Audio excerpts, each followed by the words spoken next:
చూడండి మనకి ఇక్కడ రిమైండర్ థియరం పైన క్వశ్చన్ అడిగారు మనకి s1 factorial plus 2 factorial plus 3 factorial plus and so on 11 factorial ను 12 చే భాగిస్తే శేషం ఎంత. బట్ చూడమ్మా మనకి ఇక్కడ సింపుల్ గా ఎలా సింప్లిఫై చేయాలా, బట్ క్వశ్చన్ మాత్రం లెంతీగా ఉంటుంది, మనకి అವೆಲ್ಲ అవసరం లేదు. ఇక్కడ 1 ఫ్యాక్టోరియల్ అంటే ఎంతమ్మా మనకి 1, నెక్స్ట్ 2 ఫ్యాక్టోరియల్ 2 into 1 అంటే ఎంతమ్మా 2, next again 3 factorial 3 into 2 into 1 అంటే ఎంతమ్మా 6, నెక్స్ట్ అగైన్ ఏంటమ్మా మనకి 4 ఫ్యాక్టోరియల్ 4 into 3 into 2 into 1 అంటే ఇప్పుడు ఎంత వస్తుందమ్మా మనకి ఇక్కడ 24. నెక్స్ట్ 5 ఫ్యాక్టోరియల్ అంటే ఎంతమ్మా మనకు 120. So and so on divisible by ఎంతమ్మా మనకి 12. And so on divisible by 12.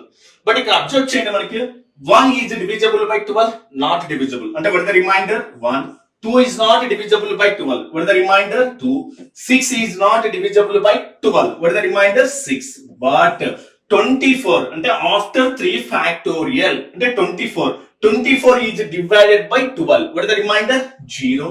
Next again 120 is also divisible by 12. So what is the remainder 0. So ఇచ్చిన మనకి factorial conjugative some of the factorial numbers లో so 12 తో divisible అయ్యేది ఏంటమ్మా మనకు 3 factorial తర్వాత ఎవ్రీ ఫ్యాక్టోరియల్ వాల్యూ 12 తో ఎగ్జాక్ట్ గా డివిజిబుల్ అవుతుంది.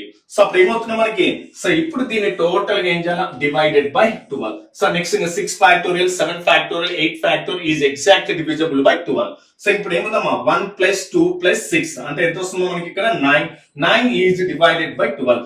9 is not divisible by 12. So then what is the remainder? So what is the remainder? Remainder also what is that? 9. Yes. So what is the answer? 9.